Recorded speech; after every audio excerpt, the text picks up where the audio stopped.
Good morning, everybody. Yes, it is still morning. Welcome to the Market Insider Series. My name is Scott Fuller.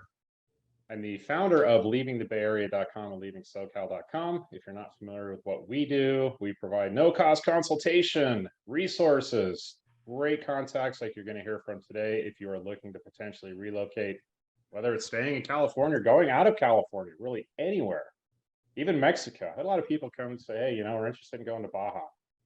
I can't blame them at all. I mean, that's just what a fun time that would be. For those of you who are joining us today, if for some reason, if you have to skip off early, no problem. This is going to be recorded. Or if you know of anybody who might benefit from the information, everybody's going to benefit from this information. Feel free to let us know. We'll get you a recorded copy of the presentation today. The email address is info@leavingthebayarea.com, info@leavingthebayarea.com. We're going to cover some awesome information today, talk about kind of where we've come from in the crazy last 2 years. We're going to talk about the crazy last years, just the real estate aspect of it, not everything else, but we'll cover that. And kind of where we're going forward, give some insight, some crystal ball insight that normally costs millions of dollars to obtain. You're getting it here free today. Today we are being joined by Alex Lair, Side Real Estate covering the Peninsula. Nicole Solari, Level Up Realty, also a partner with Side covering Solano and Napa County. Of course, we've got John Foster, Extraordinaire, Contra Costa, Alameda County. Some of these faces might look familiar because they've been doing this with us for many, many years now. If you live in a different part of the Bay Area, we're going to be covering information that might be a little specific to these areas that I mentioned. But of course, if you live in San Francisco, the North Bay, the South Bay, Santa Cruz, even going into the Central Valley, a lot of this is going to be applicable. And of course, if you need any contacts or specific information in those areas, we can provide that to you. So let's get started with introductions. Mr. Lair, why don't you give us a brief background, where you came from, where you're at now? Well, came from my mom. Thank you. I'll be here till Thursday. Thank you.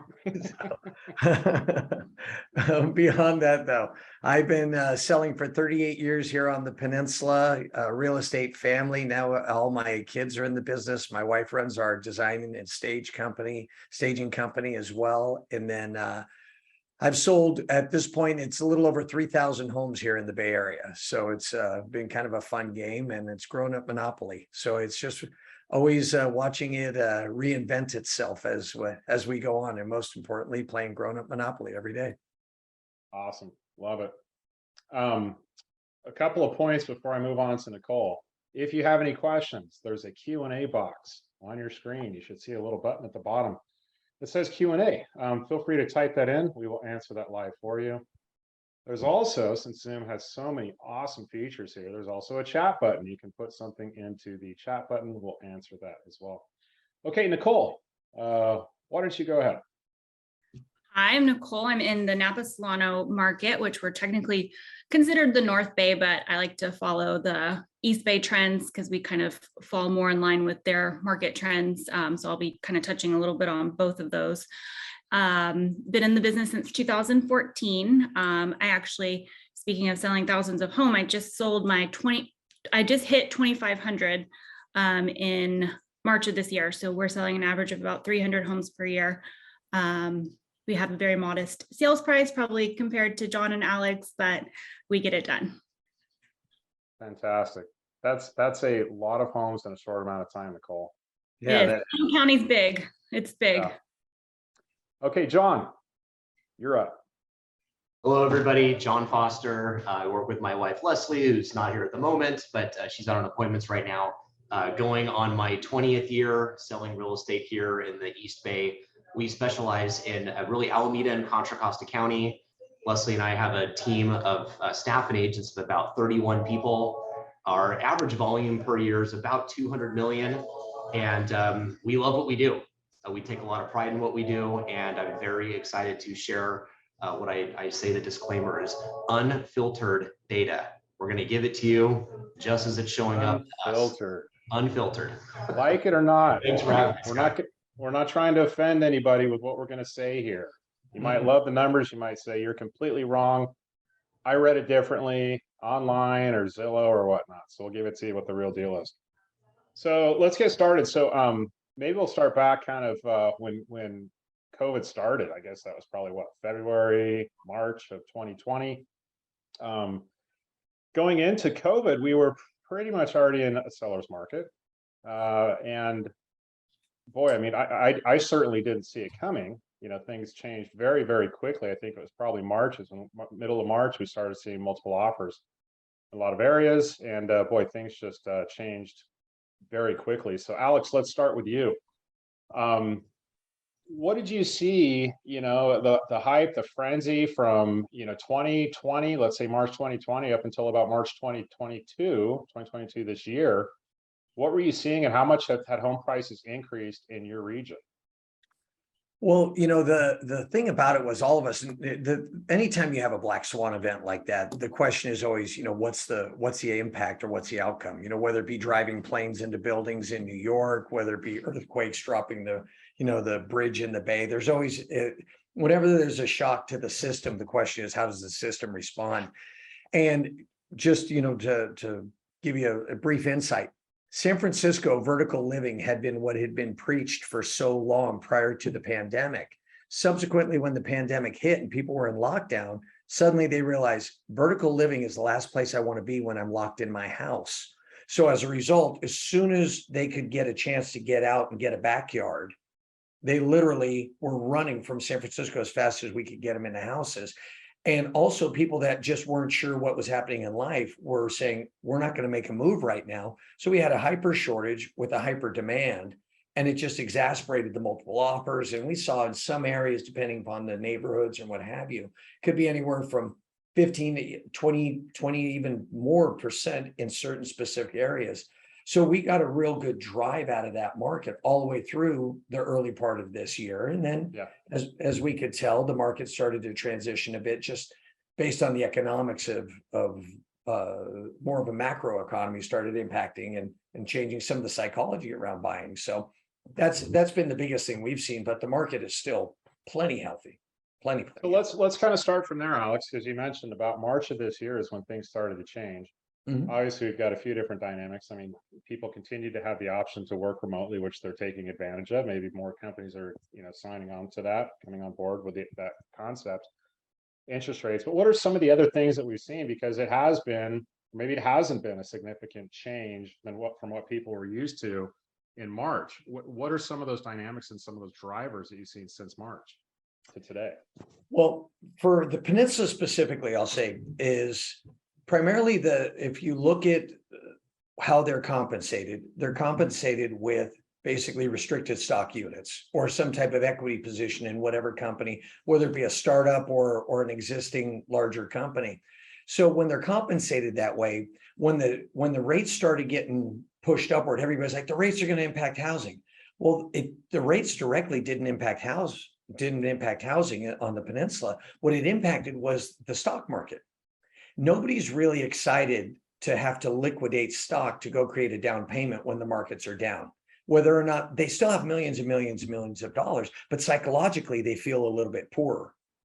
So they're not like, and literally, so I'll cite an example I sold a property for a gal and she says it was like $2.5 million. And she says, you know what, my lender wants me to sell more stock to go ahead and to have more liquidity because they're unsure of the markets in my portfolio. And so I said, okay, so what's your plan? She goes, how much is my deposit? I go, your deposit's whatever, it's 75 grand, something like that. I go, deposit's 75 grand. She goes, I think I'm going to walk away from my deposit because it's cheaper than the money I'll lose on my stock. You follow? So there's a different psychology there when that happens. It's not the interest rate that we're impacting it. It's the fact that their portfolios were down. So that's probably the biggest direct correlation to interest rates and them moving rates and the impact on the overall interest. It's not the actual cost of money for the leverage on their house. So it's interesting you talk about the psychology of it. I was just reading yesterday, I think it was the San Francisco Business Times. They're talking about Stripe, Instacart, some of these other companies where the valuations are being cut significantly. People start getting worried, right? You know, if I've got money, I'm going to hold on to it because I'm not sure what's going to happen next. So let's move on to Nicole. Maybe we'll talk to you. Well, real quick before we get to that, we do have a question from Robert. Nicole, I'll put this question over to you. How or why are the lenders agreeing to the dramatic raise in prices and funding accordingly? So why would the lenders agree to, I guess, lend on rising home prices and funding those loans?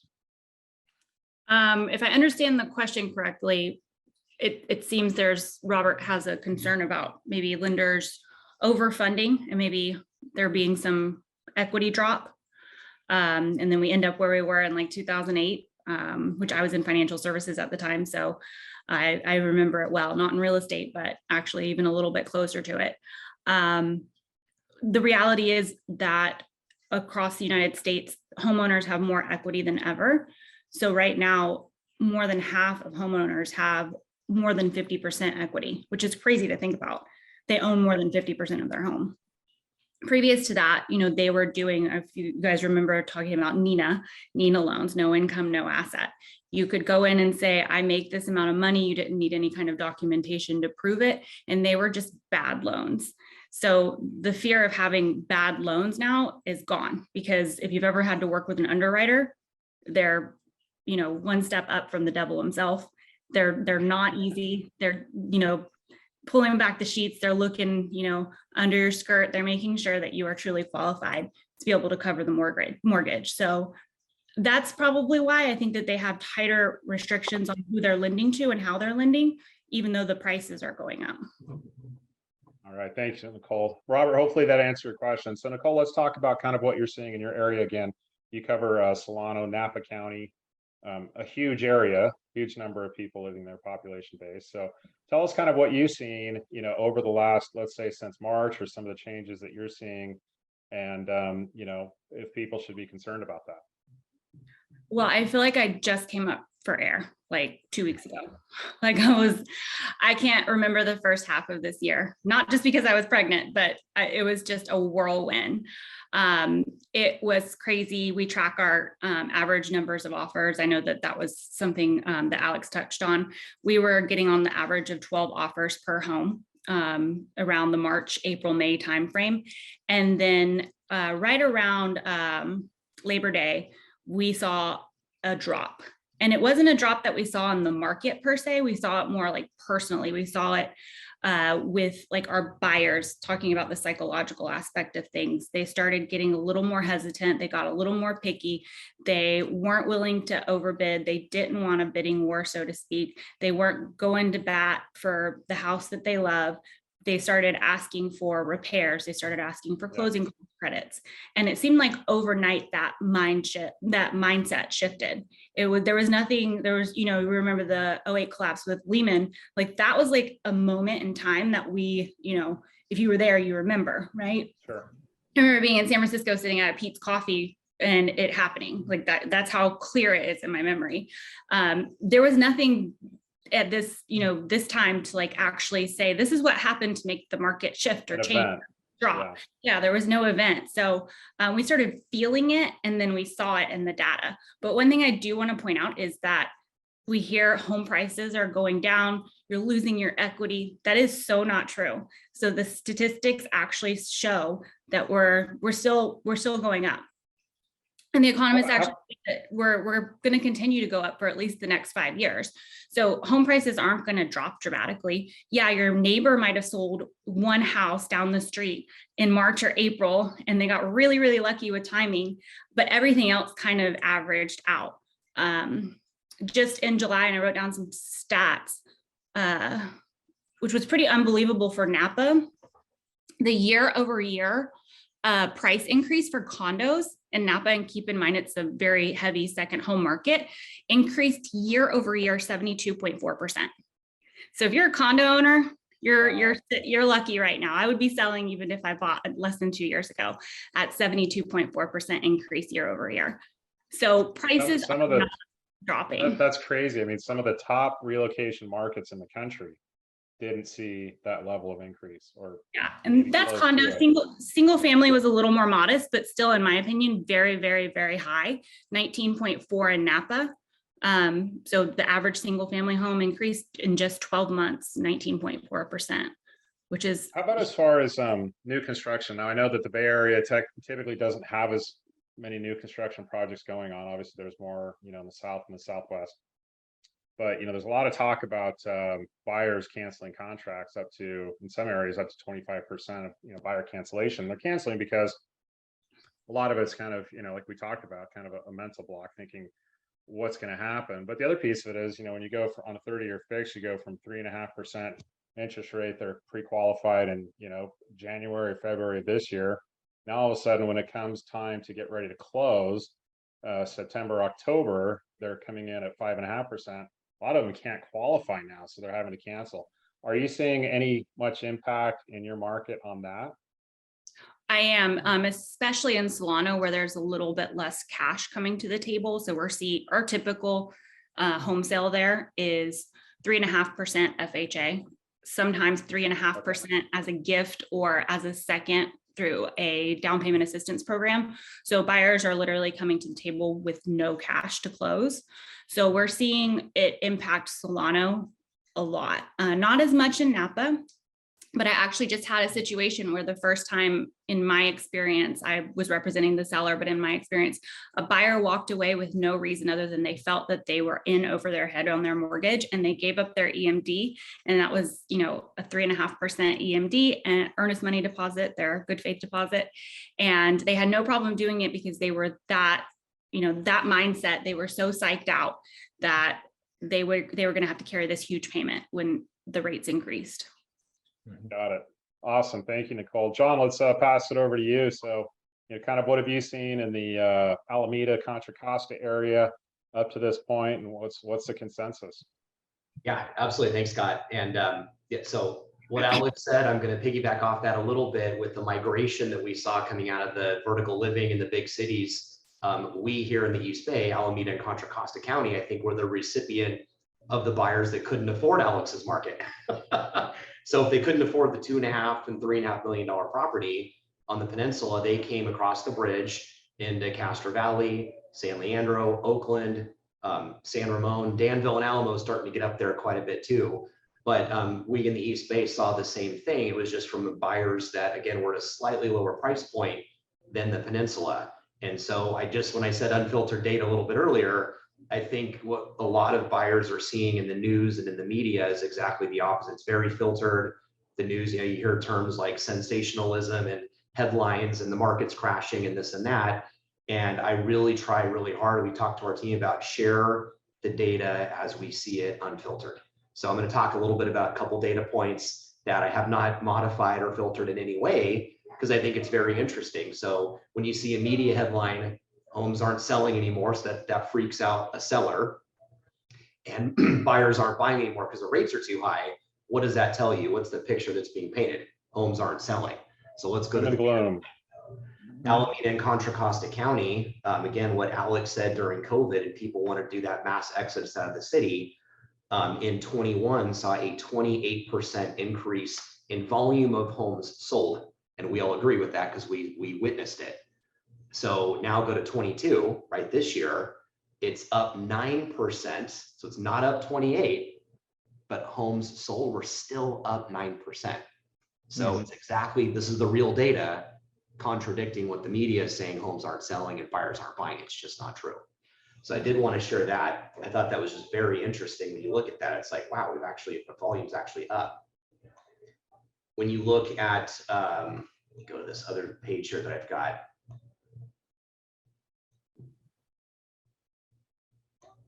Price per square foot is up. So this goes down. This goes back to values are down.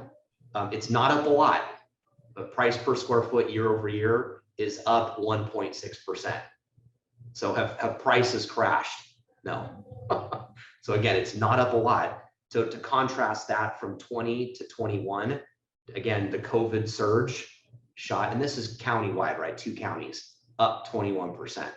So again, they're being very honest and fair here. 22, we're up 1.6. So we're up barely, but we're up. So anyway, I could talk a little bit more about some of that stuff, Scott, but just those are the high points I want to talk about. Homes are still selling and prices are up. year over year. Well, as we always talk about, market conditions are so different when you look at the micro level, right? And a lot of times, you see the headlines come out. And let's be honest. I mean, the news makes their money off of doom and gloom, and so you're glued to watch more news. When it comes to real estate, they might be taking some national averages or something like that. And even if you're looking at the Bay Area, like we're talking about, we're going to see different figures and different numbers, statistics, depending on the county and the neighborhood. And Alex, I know you have some stats you want to share with us. Just to remind our attendees, if you have any questions for us, if you look at the bottom of your Zoom screen, you're going to see a Q&A box. You can pop that up, type in your question, we'll answer that live. Also, or you can pull up the chat box. And if you have anybody, again, who might be interested in listening to this awesome information here, we will have a recording available, info@leavingthebayarea.com, info@leavingthebayarea.com. Alex, you're a numbers guy. I mean, you were showing me some stuff before we went live here, digging very, very deep, analytical. Why don't you give us kind of what you've been seeing? So you track this pretty closely. And back to what Nicole said also is, I mean, we could all keep dovetailing on each other because they're all interwoven together. One thing that I'm saying is this: whenever you have inflationary periods, people ask, well, why would an appraiser appraise the value?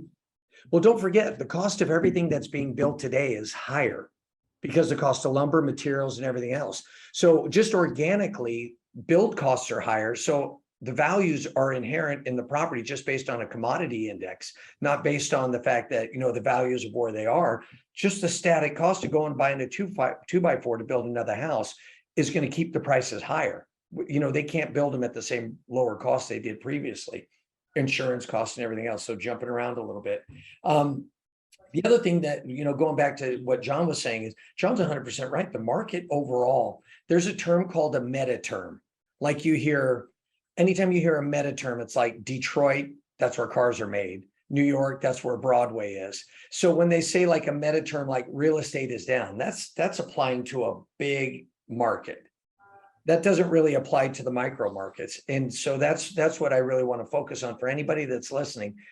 Don't take a meta term and think all real estate, because at that point we're diluting ourselves a little bit. So to that is, right now, if you look, 83%, why is real estate one of the reasons real estate's going to stay really tight and pricing really tight? I started when rates were at 14%. And I can remember knocking on doors and people would go, I am not going to sell my house. I've got an 8% interest rate. I'm never moving. I'd have to go get 14% money. Well, right now, 83% of the mortgages out there are below 4%. 83% of them are at below 4%. That's trapping inventory that people are like, why would I sell? I have to go get a bigger mortgage or a higher price on money. So that's keeping us under a economic constraint, why listing inventory will not surge until rates really start to plummet back down again. So that's one aspect. Secondly is this: in every city, and we go through the numbers every Monday, I have it to my team, but literally we're looking at, sorry about the glare and all the rest of it, but what I'm showing you is every single city. I look at the new listings, the total existing listings, the new pendings, and the total pendings. Every city, I write down a plus. That means 10 came on, 11 went pending. That means it out-absorbed the inventory. We're not talking about huge numbers, but if 10 came on in Palo Alto and 11 went pending, people say Palo Alto's slowing down. Well, it's absorbing all the inventory it can get. Equal means it went 1-to-1. 5 came on, 5 went pending, or 2 came on, 2 went pending. So each city has a hot spot or a not spot. The one thing about that also is we've set some records on a variety of houses that we've sold. But one of the things we are seeing is 3-story vertical living, we're having to reduce the price dramatically lower. Convenient living, vertical living with a lot of steps, the audiences aren't clamoring for. Ranch style properties, we're finding that ranch style properties in better condition are actually getting 10% more price per square foot than 2-story properties. So there's subtleties that you can adjust for in each market, each city, but the numbers are indicating that there's plenty of inventory or plenty of demand. And then this is one more stat that I watch every week. There's 3, and I don't know if you guys can see this, so I apologize. So, for the somewhat cryptic look here. This line here, this lighter line is 2020. That was the pandemic line. That's then last year is right there. And then currently is the blue line is this year. These are all new listings week over week. How many came on? We're still below pandemic numbers. And this is countywide in San Mateo County. These are the new pending properties for the week, right? So we're still trading below pandemic numbers. But if you look, when you see inventory rising slightly, but also the demand is slight, you know, the amount of pendings, I'm looking for those two numbers to be trending towards each other. Even though the overall volume in the market is lower, we're seeing a little bit increase in demand with the lower volume. It's like having a smaller tire. It doesn't take as much pressure to keep the prices up. So that's, you know, I know I'm kind of taking you through 3 or 4 different ideas, but the market still has plenty of pressure in it to hold the pricing. I don't see any real big transitions as far as pricing trending downward dramatically. So now, Alex, let's kind of talk about what our crystal ball looks like. And I know that you and I talked maybe a couple of weeks ago about this. There's a lot of dynamics. I mean, obviously, the Bay Area as a whole is very tech heavy. And as we're starting to see some changes in tech valuations and some concerns in that, you had a lot of really good insight, which I wasn't aware of the direction of industry that a large portion of the Bay Area is going. And so talk to us a little bit about that and maybe what that transition might look like and how that might impact real estate. Well, you know, one of the things as far as John's market goes, in John, your market, and also same thing with Nicole, they get a lot of on the peninsula itself, there's a lot of the high tech, biotech, financial services, and healthcare. Those are our 4 core drivers in the marketplace. Then any of the service providers, like, you know, whether it be, you know, the electricians, plumbers, you know, builders, everything else, typically work off the bridges, you know, or keep converging east and north. So that's who provides all the building on the peninsula. One thing that's happened though with high tech, and this is what we saw about 3 years ago, there was an article in The Economist, and the article said that the disruption to real estate in Silicon Valley will be the technology that allows people to work remotely. That would be the disruption. The pandemic accelerated that. So now high tech, you can be clickety-clacking in anywhere. You know, laptop crowd will be working anywhere. But we're now seeing is the pandemic also created a huge surge of money into biotech research. So the Alexandria company has been buying up land left, right, and center on the peninsula, and they might be doing it in other areas. I know Genentech is out off of Winter's Cutoff, the 505. But basically, there's right now in San Carlos, they're spending literally 60. I think it was I forget the price exactly, but new car dealerships are coming down. Large buildings are coming down. It's all being put into biotech. There's biotech research, and all of these spaces are turning into incubator spaces. San Carlos also got a 10-acre Kelly Moore factory torn down, and it's now going all into biotech. Burlingame is rezoning their waterfront to 1 million square feet of biotech coming in. Genentech is doubling from 3.5 to 7 million square feet of biotech. Tanforan Park, a local shopping mall, just was bought by the Alexandria company. All of that is going into biotech. So what's happening is we've got this little economic whatever we've got going on here. But as all of this develops out over the next 24 to 36, 48 months, the people that'll be buying in the area can't take their work home. They can't take the virus home to work on it. They have to work on it in the labs. And in turn, they're going to need proximity to those labs. As a result, we don't have the capacity to build any more housing for backyards on the peninsula. So the East Bay, North Bay, all these other markets are going to catch the volcano as this erupts. I think we've got another 24 months before the biotech surge hits, and in turn will continue to drive this market. Obviously black swan events outside of that, but you know, just based on organic markets, there's a lot of demand coming.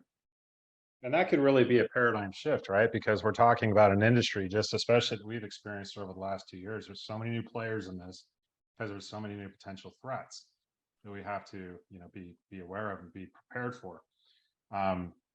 Nicole, let's talk about kind of what you're seeing. You know, in what are you seeing in the next 24 months? I mean, obviously, we're not seeing. I think it's safe to say there's a lot of markets that have experienced, let's say, a 10% haircut in, values, 5 to 10%. And a lot of that is because anytime you have an event like this where you see a peak and you start to go down, you're going to get a little bit less than your neighbor did at the absolute peak. But are you seeing, prices hold steady? What's your prediction for the next, 24 months or so? It's unfortunate. I think sellers have very short-term memory. They're like goldfish. They're like, my neighbor sold 2 weeks ago. Well, what did your neighbor sell for a year ago, right? We did see a huge spike, but it was so temporary. It lasted less than 90 days. And the chaos, started to slowly and gradually like become normal again, where we, instead of presenting 20 offers, we were presenting 12, then 2, now we're seeing like 3 to 4 offers on a property if it's priced right.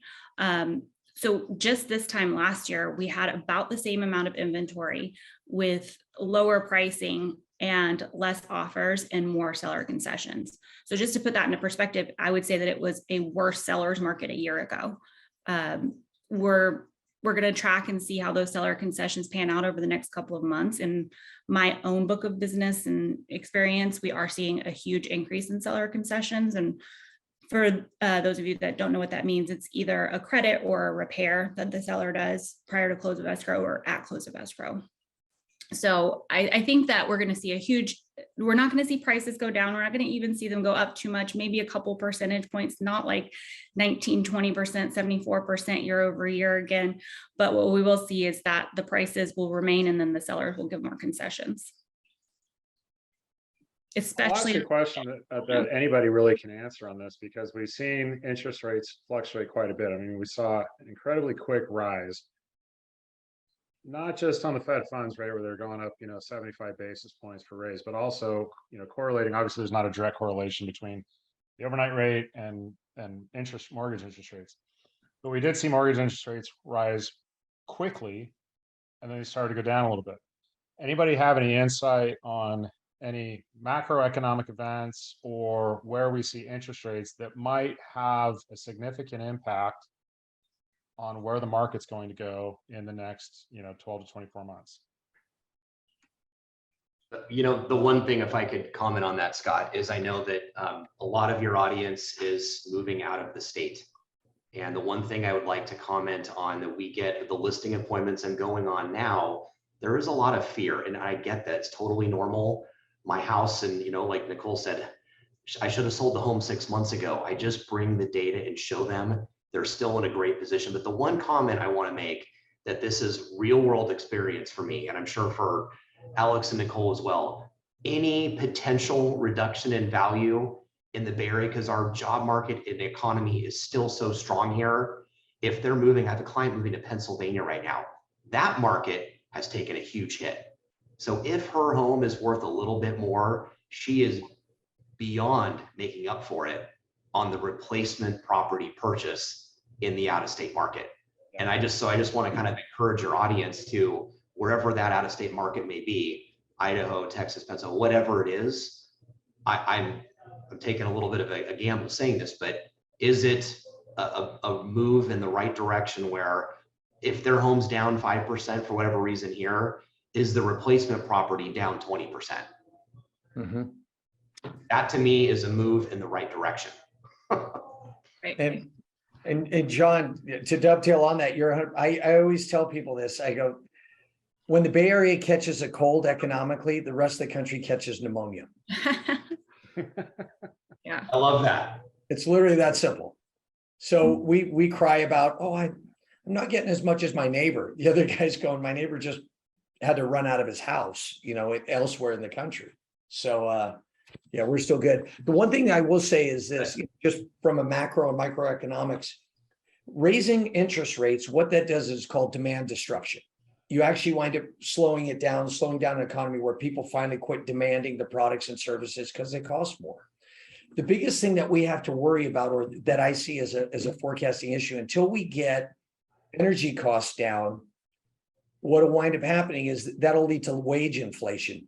That's something that you can't control with interest rates, because again, when wage inflation shows up, it turns into a whole mess, because at that point, a guy making $25 an hour just bought 4 gallons of diesel. Yeah. That's a game you can't control with raising interest rates. So those are the things that until we get, and I've been studying as soon as this, watching economics and just trying to figure out, okay, how soon will they be able to get a lid on it? Because we've been through inflationary periods before. I'm just trying to understand what levers do they have to pull, and how does that directly A, impact our local market, and then B, impact our industry as a whole. And that's where I see we still have a little bit of a bumpy road ahead.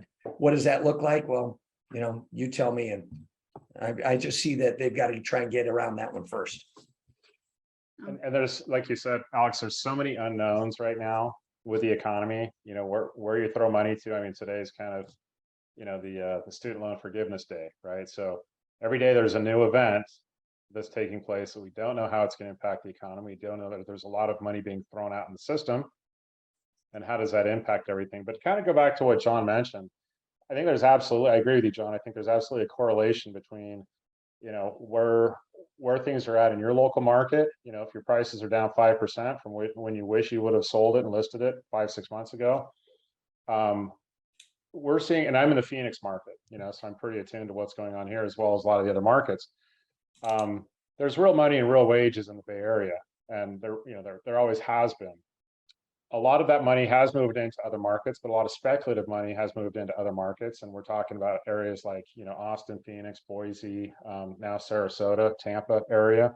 So we're seeing a lot of those areas have had, their inventory levels are up significantly. There's a lot more homes for sale. And with that said, then, sellers are going to have to be a little more competitive on their pricing, which again is going to bring down, at probably a 5 to 10% immediate reduction in asking price, and potentially more. So if you look at the correlation of, if I'm having to reduce a little bit on my end on a sale, you're going to make up for it on the other end. You might make up for it even better. You might come out ahead. So I certainly wouldn't have that impact a life decision and make it a financial decision, so much. Nicole, did you have anything you wanted to add to that? I do.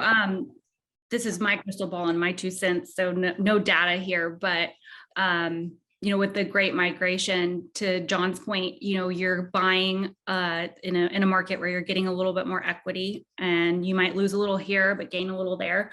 But what I'm seeing and experiencing as I'm traveling and referring people all over the US is, you can now get a banh mi sandwich in San Antonio, Texas. Like 5 years ago, they would be like, banh what? Like they don't even know. But because of the great migration, you're bringing culture and you're bringing money. And I don't mean money, I mean cash into a micro market that hasn't seen that before. So I think that those markets that people are moving into out of California are going to see a huge increase in value over time, because of the culture and because of the food and because of the different things that those people moving into that area bring to that particular geographic area. It'll be interesting to see, 5, 10, 15 years from now, what Dowie, Alabama looks like. So, the question that most people want to ask is, hey, is this like the late 2000s all over again? Obviously, we know that lending standards were different. You had, a lot of the Long Beach Mortgage and Washington Mutual and a lot of those types of loans. So we knew that there were some significant problems. I'm starting to see a little bit more. I mean, it's not as common. You're starting to see more, no doc loans, things like that. But is there any evidence that we might see, some of those different factors that played into the late 2000s, we're seeing that coming up here to create affordability, I should say, on the lending side of it? Well, I think it's creating lack of affordability more so than anything. I would say 5, 6, 7 years ago, we never heard the word REIT, real estate investment trust, like people coming together as a conglomerate to purchase single family homes, or these big hedge funds out of New York or the Bay Area. That was not a thing. And now they're buying more homes in certain geographic markets than your single end user, owner occupied. And they're not lowballing. They're not going in like they did in 07, 08, 09, looking to fix and flip and make a quick buck. They're holding on to these for the long term. 5, 10. That's a great point. And also on top of that, Nicole, you're seeing so many builders and developers now coming in and building the build to rent. Mhm. and that's starting to address that as well, which, creates more a diversification of housing class for people that can keep, hopefully create more stability. So we don't, go back to that. Alex, I know you had a comment. It's exactly on that. Is Blackstone just put together a $50 million fund or $50 billion fund to buy real estate? Yeah, so that they're coming into the markets. And the other thing that has me confident it's not a 2008. This is not based on false financing. And what we're one of the things we're seeing as a hallmark of that is if people don't get their pricing, or if depending upon what their plans are, if they're staying in the Bay Area, the economics we're just putting a bookmark, we're putting a renter in their property, which in turn is trapping more inventory and keeping pressure in the marketplace to hold the values, because we won't get a surge in between the interest rates trapping people are now renting their properties if they can't get a price. You're keeping a lot of inventory dormant that normally would have transacted. So right now it's normally life events. And that's one of the things I talk to people a lot about, depending upon if they're going to be moving out of the Bay Area and they're like, well, if only I could get my price. To John's point, and also Nicole's point, you're actually buying more wherever you go. Your dollar value is actually increasing wherever you're going. Conversely speaking, how much would you let me buy your dreams for? A lot of people are able to keep their jobs, so their cost of wage stays at the standard that they're used to here in the Bay Area working remotely, but their cost of living goes down significantly. So even though that dollar carries further, they have more dollars to spend too. Yeah. Yep, absolutely. I mean, when you look at the entire financial picture, right, you've got, if most likely where you're going to move to, if you chose to move out of California, you're going to have, a lower state tax, you're going to have lower income tax, you're going to have lower property tax, possibly lower sales tax. There's going to be a lot of additional, financial benefits that go on top of that. Let's talk about, obviously, Nicole, and I think all you guys had mentioned before, sellers have to kind of rethink what the strategy might be for listing their home, because it's different than it was if you're listing it, let's say 5 or 6 months ago. 5 or 6 months ago, buyers are coming in and saying, hey, you know what? No inspections, no appraisal, higher earnest money deposit, non-refundable, hard money. What are you recommending to sellers now? Like, what do they have to be prepared for if they're going to be listing their home, let's say through the end of the year?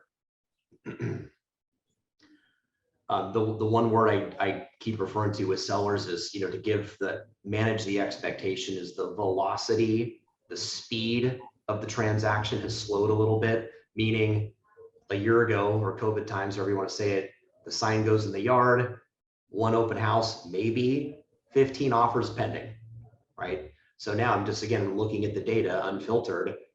Days on market's about double, but what is the definition of double? Well, 9 to 18. Is 18 days a lot? No.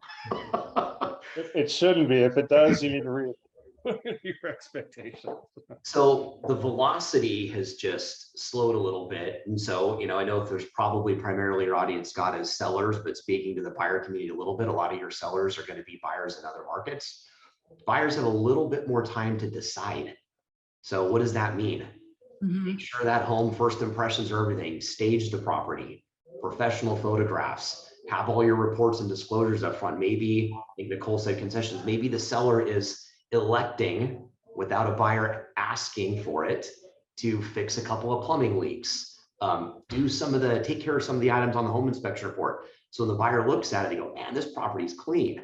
Yeah. And they It's so much cheaper to do it front than to have them ask you for it. I can't preach that enough. You're going to spend a couple $100 on a repair that a buyer's always going to want $5,000 for. There's this like magic increment of 5 that buyers go 5, 10, 15,000 in credit. And it can cost you just a couple $100 to take care of this stuff when the inspection report comes back. 100%. Yeah. We've been clearing more section 1. Same thing, Nicole. It's just, we had a $4,000 section 1 bill. I go, the seller goes, do I have to do it? No. And I go, but let's talk about doing it. And he decided, let's just clear it. So now we've got clear section 1 on this property. And by the way, that property is closing next week for $1.5 million. And the seller moved to Texas and bought a bigger, newer home for $750,000. half the price. Is that a good deal? It's a no-brainer. No brainer. Absolutely. If folks are wondering what section 1 is, if you do a pest report, they come in and they identify, dry rot, water damage, things like that. Section 1 are things that you probably want to address because as John mentioned, buyers are always going to overestimate. They're going to think, oh my gosh, this thing is going to cost $5,000 to fix. We got to go in 10,000 under asking price for this item. No, it costs like 1,500. Yeah. Adding to that, one of the things I look at in any neighborhood, I'm always looking at the school districts. I'm looking at also the amount of inventory on, and like we talked about, the absorption rate on the peninsula right now, we're averaging less than 2 months supply. It's less than 2 months supply. So anytime you have, technically it's less than 6 months, but let's say it's really about 4 months, technically less than 4 months supply, you've got a seller's market. So I'm just looking at strategy because we had one that I just literally just closed, and it was, we put it on at, should have gone on for about 5.4 is what the house should have sold for. We put it on at 4.9, got 5.6, 10-day close. And this is in a market where everybody says the market's, interest rates impact. You think somebody at that price point really cares about interest rates? That's not really impacting those. Like 3 to 5 million, we're seeing less, almost no impact on interest rates. They don't care. But 3 million and under, they're a little more rate sensitive. So there's, you've got to watch both price point, location, velocity in that market. So there's several variables. And I use the analogy. If you're picking an agent or if you're going to be working with somebody, so let's use this analogy. If you walk into an airplane and you look at the cockpit on the left, and the guy in there is going, I wonder what all these gauges mean. You're probably not going to stay on that plane too long. They don't know how to fly. So in the marketplace today, what we're talking about, all of us, is data. Do we understand what the gauges mean, what's really happening in the market, and how that correlates, whether it be to sellers, to buyers, to regions, to styles? And if you understand the gauges, you can make the right decisions based on your area, your home, your type, all those things. So that's really the biggest thing, is understanding what's happening and just watching it closely. So we've got about 10 minutes allocated left, and I want to make sure we're on time. So if anybody has any questions, again, we get the Q&A pop up. You can type the question into or into the chat. Alex, you mentioned 2 months inventory, and that's inventory levels as a term that realtors throw out all the time. What does that mean? What does it mean to have 2 months inventory? it means if nobody listed a home today, we stop. No more listings starting today. It would take about 2 months, less than 2 months at the current consumption rate or absorption rate. It would take 2 months to dry out the inventory where there'd be no inventory on the market. Got it. Perfect. Thank you. One other thing to mention, we've done a couple of webinars on this, is if you are, really, whether you're moving down the street, staying in California, moving outside of California, one of the hardest things to put together and to manage is being able to purchase your next home using the existing equity from your existing home and not making a double move. And so if anybody has that concern, and that's kind of holding them back, because out of a lot of the consultations that I have, that seems to be the biggest concern. The thing that's holding them back, it creates a mental block. Not sure how I'm going to put this together. I'm not sure how I'm going to, be able to buy something next without being homeless and having already sold my home. We have a program where you can basically be able to put an offer in on your next home, move into your next home before you sell your existing home. And it's using the equity from your existing home. Very easy, tried and true. So if anybody has any questions on how that works, again, email us at info@leavingthebayarea.com. We can do that throughout the Bay Area. We can do that program throughout California. I want to piggyback on that and say it's an amazing program. I actually just moved and I used the program myself as a realtor. And I thought it was fantastic. I got more for my home that I was selling. I know hands down, I have kids, dogs. I don't live in a state. You didn't want showings. Exactly. Right. I didn't want showings, and I didn't want people seeing the way that I lived. Right. So with it staged, nicely cleaned, painted, The little bit that we put in got so much more out of it, and it was so stress-free. We moved right into our new house, and then we got the rest of our equity, 60 days later. It was so nice. So I always tell people when I'm pitching this, like, I am a believer and I did it myself, and sounds too good to be true, but it really does. It really is great. Well, Nicole, now that you mentioned that, our next webinar is going to be on how does Nicole Solari live? Because we weren't able to find out. People weren't going to go in and go, this is Nicole Solari's house. It's beautiful. It's clean. There's nothing here. So we'll get the real deal another time from you.